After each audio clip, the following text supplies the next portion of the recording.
Assalamualaikum warahmatullahi wabarakatuh. Selamat pagi anak-anak. Berjumpa lagi dengan Pak Ferry. Sudah lama yang tidak ketemu. Maaf, Pak Ferry sudah lama tidak memberikan materi. Nah, sekarang ini Pak Ferry akan menerangkan tentang hari ini tema 3. Langsung Pak Ferry rangkum tema 3 subtema 1 pembelajaran 1 sampai 3.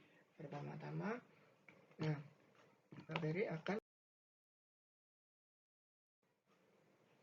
Ferry akan menerangkan tentang sistem pencernaan pada hewan ruminansia. Nah, perhatikan gambar berikut ya. Nah, pertama itu gambar apa? Benar, gambar sapi. Yang kedua, gambar kambing. Yang ketiga, gambar kambing juga ternyata. Nah, anak-anak jangan lupa, hewan ruminansia itu adalah hewan yang memamah biak. Tapi pada materi hari ini terutamanya kita akan belajar hewan ruminansia terutamanya yaitu sapi. Perhatikan slide berikutnya ya. Nah, organ pencernaan sapi itu dilihat di sini ada dibagi menjadi 7. Pertama yaitu rongga mulut, kemudian faring, selanjutnya esofagus, selanjutnya ada lambung, usus halus, usus besar, dan anus. Nah, pertama, sapi itu memamah biak melewati mulutnya. Pertama kali rumput itu masuk ke dalam mulut. Nah, di dalam mulut ini, hewan ruminansia ini memiliki gigi, lidah, dan saliva, yaitu air liur itu sendiri. Ingat anak-anak, sapi adalah hewan yang memamah biak. Jadi, gigi serinya itu mempunyai bentuk yang sesuai untuk menjepit makanan berupa rumput. Namun gigi taringnya tidak berkembang sama sekali atau tidak ada. Kenapa? Karena sapi pada intinya tidak memerlukan gigi taring untuk makan. Namun untuk gigi geramnya mereka itu memiliki bentuk yang datar dan lebar yang gunanya yaitu untuk mengunyah makanan. Setelah dari mulut biasanya makanan itu akan masuk ke dalam.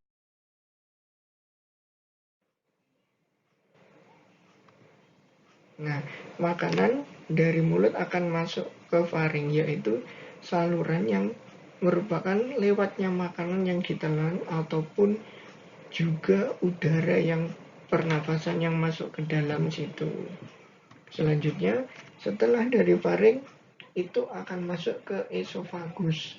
Esofagus kalau di manusia itu sama dengan kerongkongan ya, yaitu saluran berotot muskular yang merentang dari faring menuju ke lambung.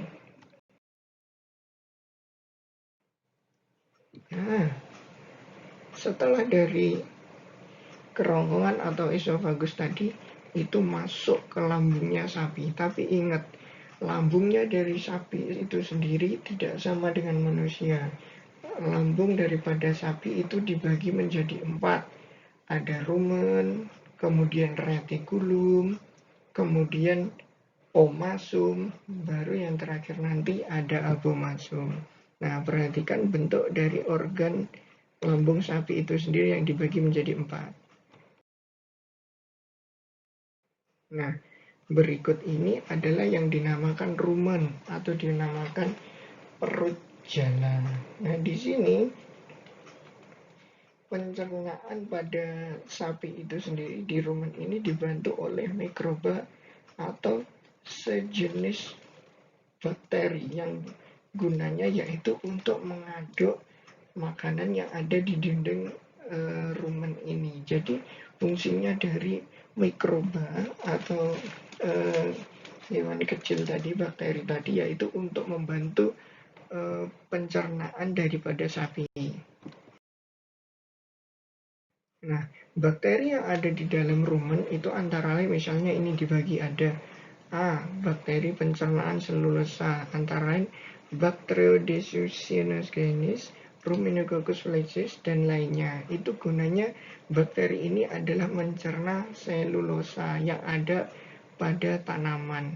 Ingat, selulosa itu adanya pada tanaman, tidak ada pada hewani, makanan hewani. Jadi ini khusus membantu sapi di rumah. Kemudian ada bakteri pencerna pati.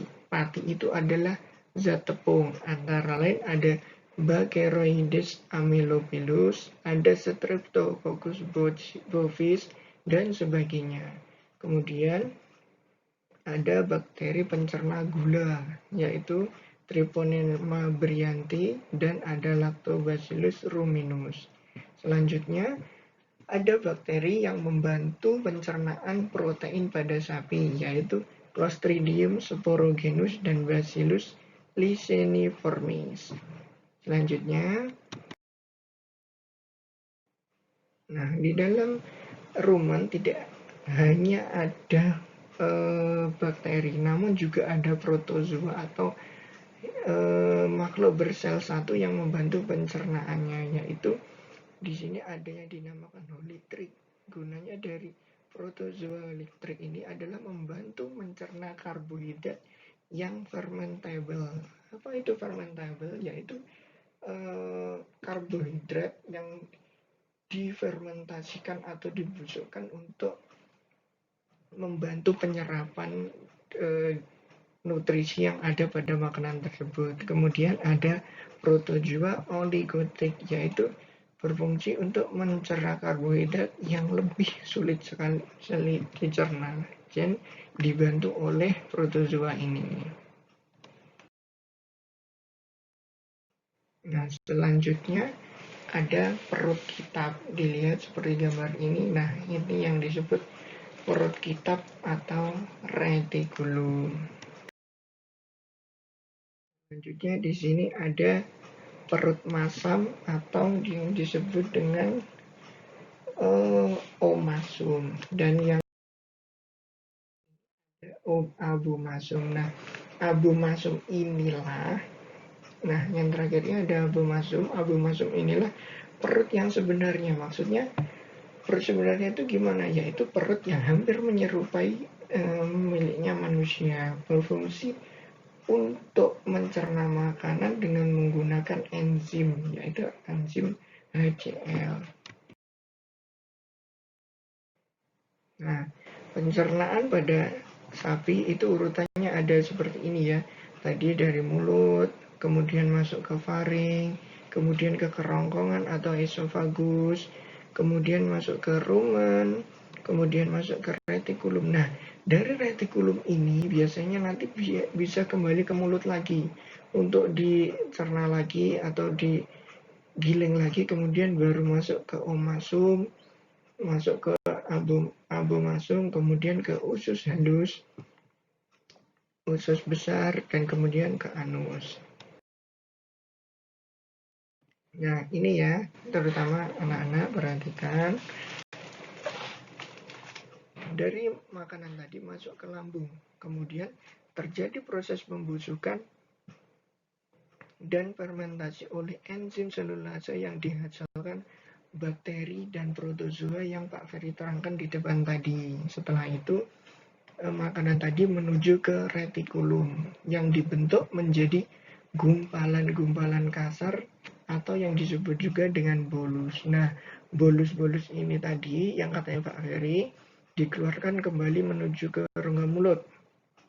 Kemudian kalau setelah itu dia masuk lagi ke omasum, yaitu di situ nanti akan terjadi penyerapan air dari pengunyahan tadi. Selanjutnya akan masuk ke lambung yang sebenarnya, yaitu abomasum, tempat terjadinya sekresi asam dan enzim pencernaan untuk mencerna makanan, yaitu asam klorida atau HCl. Hasil pencernaan di abomasum menghasilkan bentuk bubur yang disebut dengan kim. Nah, kim ini akan menuju ke usus halus. Setelah dari usus halus, pastinya akan masuk ke usus besar dan menuju ke anus. Demikian yang Pak Ferry sampaikan tentang pencernaan pada hewan ruminansia. Selanjutnya Pak Ferry akan menjelaskan tentang sistem pencernaan pada manusia. Perhatikan ya anak-anak. Nah, pencernaan pada manusia itu nanti akan meliputi tentang pencernaan mekanik dan pencernaan kimiawi. Bedanya kalau pencernaan mekanik itu adalah pemecahan makanan menjadi zat yang lebih kecil dengan bantuan alat-alat pencernaan. Maksudnya kalau alat pencernaan itu bisa dianggap misalnya dengan hardware. Misalnya kalau pada manusia itu adalah gigi-gigi yang ada di mulut kita. Selanjutnya ada pencernaan kimiawi, itu adalah pemecahan makanan menjadi zat yang lebih kecil dengan bantuan kelenjar pencernaan yang dihasilkan yaitu enzim. Nah, perhatikan ya anak-anak, enzim alat pencernaan manusia itu lebih banyak dan lebih kompleks. Dilihat di sini nanti ada mulut, masuk ke faring, kerongkongan, lambung, usus 12 jari, usus tengah, usus besar, kemudian masuk ke anus. Nah, di sini nanti itu pencernaan manusia akan dibantu dengan hati, kantung empedu, pankreas, dan lain sebagainya. Nah, fungsi dari hati itu nanti adalah membantu mengurai racun atau mencerna racun. Kalau kandung empedu itu adalah untuk menyimpan hasil sekresi racun tadi. Kemudian pankreas untuk menghasilkan enzim lain, yaitu untuk membantu pencernaan manusia itu sendiri. Selanjutnya, nah untuk bagian pertama ini Pak Ferry akan menjelaskan tentang organ-organ pencernaan manusia saja dan pencernaan yang meliputi beberapa tahapan. Untuk lebih detailnya akan Pak Ferry jelaskan di pertemuan berikutnya. Selanjutnya, kita akan mempelajari tentang unsur-unsur iklan. Nah, unsur-unsur iklan itu sendiri apa sih? Nah, di sini kita lihat, di situ unsur iklan ada 4. Satu, yaitu isi iklan. Isi iklan ini berisi tentang tutur tentang apakah iklan ini. Misalnya, di samping sini itu isinya apa? Yaitu mengiklankan tentang produk minuman, yaitu di sini misalnya contohnya ada Floridina. Kemudian unsur yang kedua ada sasaran iklan atau pembacanya itu sendiri. Nah, di samping ini bisa kita lihat di situ sasaran iklannya adalah di situ dilihat di atas ada tulisannya kini di Indonesia. Nah, berarti sasarannya adalah masyarakat di seluruh Indonesia. Ketiga, ada kata kunci. Kata kunci adalah kata yang menjadi tema utama dalam iklan. Nah, di sini ada tulisannya oren nomor 1 di dunia. Nah, ini adalah kata kuncinya dia. Kata kuncinya yang untuk mengiklankan ini. Kalau dia itu memiliki keunggulan sebagai produk minuman jeruk yang terbaik di dunia. Gitu. Kemudian keempat ada maksud gambar. Maksud gambar adalah, nah di sini ditampilkan produk itu seperti apa. Nah di contoh ini produknya itu adalah gambar botol yang berwarna oranye atau jingga yang berarti dia adalah minuman jeruk. Nah selanjutnya, nah di sini kita bertemu lagi dengan tangga nada, yaitu tidak lupa tangga nada mayor dan tangga nada minor. Nah ingat, di tangga nada mayor itu seperti biasanya sudah hafal kan, sering di tema 2 juga sudah keluar, yaitu ciri-cirinya bersemangat, riang gembira, biasanya diakhiri dengan nada do sama dengan C. Kemudian mempunyai interval 1, 1,5, 1, 1, 1,5. Biasanya lagu ini bersifat senang, contohnya Maju Tak Gentar, Halo Halo Bandung, Garuda Pancasila, dan lain sebagainya. Nah, kalau tangga nada minor itu memiliki ciri-ciri kurang bersemangat. Biasanya lagu-lagu yang dibawakan bersifat sedih, diawali dan diakhiri dengan dengan nada la atau a. Mempunyai interval 1,5 1, 1,5 1 1. Biasanya contoh lagunya yang sering kita nyanyikan di sekolah ada Syukur, Tuhan, dan Gugur Bunga. Selanjutnya,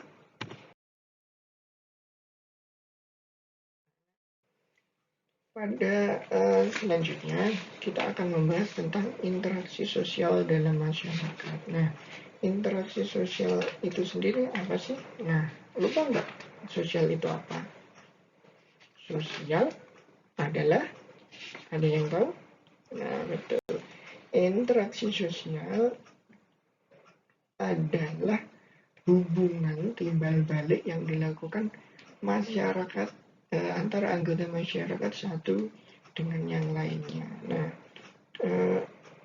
pada masa seperti sekarang ini interaksi sosial biasanya tidak hanya tatap muka langsung misalnya, tapi kalau seperti ini bisa kita tatap muka melalui seperti ini kita daring, kemudian bisa kita video call. Nah, itu wujud interaksi sosial kita pada masa sekarang ini.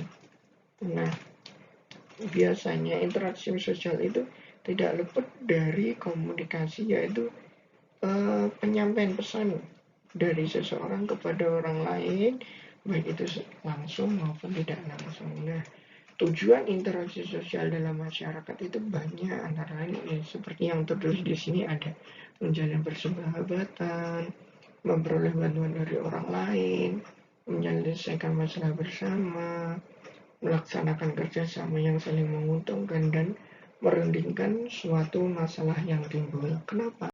Karena tahu sendiri kan, kita itu sebagai manusia tidak dapat hidup sendiri.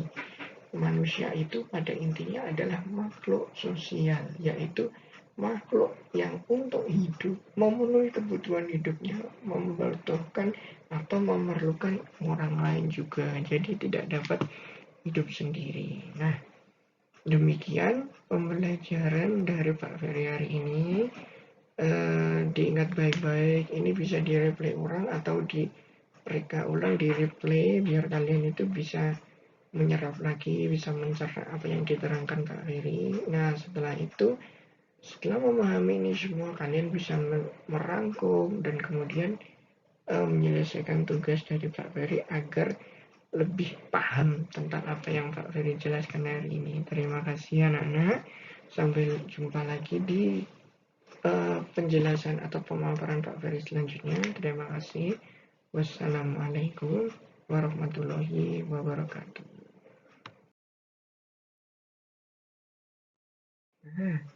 Mohon maaf anak-anak, Pak Ferry lupa ada satu bagian yang belum Pak Ferry sampaikan, yaitu tentang makanan pengganti nasi. Makanan pengganti nasi itu apa sih? Nah, ingat, nasi adalah makanan yang mengandung karbohidrat. Maka jika kita mencari makanan pengganti nasi di Indonesia ini sangat banyak jumlahnya. Ingat, bahkan hampir di setiap daerah memiliki makanan pokok pengganti nasi ini. Ingat, pengganti nasi itu adalah berarti makanan-makanan yang bisa kita temukan dan mengandung karbohidrat seperti yang dimiliki oleh nasi, misalnya singkong atau ketela pohon, kemudian jagung yang ada di Madura, kemudian sagu yang berasal di Indonesia Timur yang biasanya dibuat papeda itu loh, kemudian ada gandum dan lain sebagainya. Nah, ingat, makanan pengganti nasi ini bertujuan untuk mengurangi ketergantungan penduduk Indonesia akan nasi itu sendiri. Kenapa?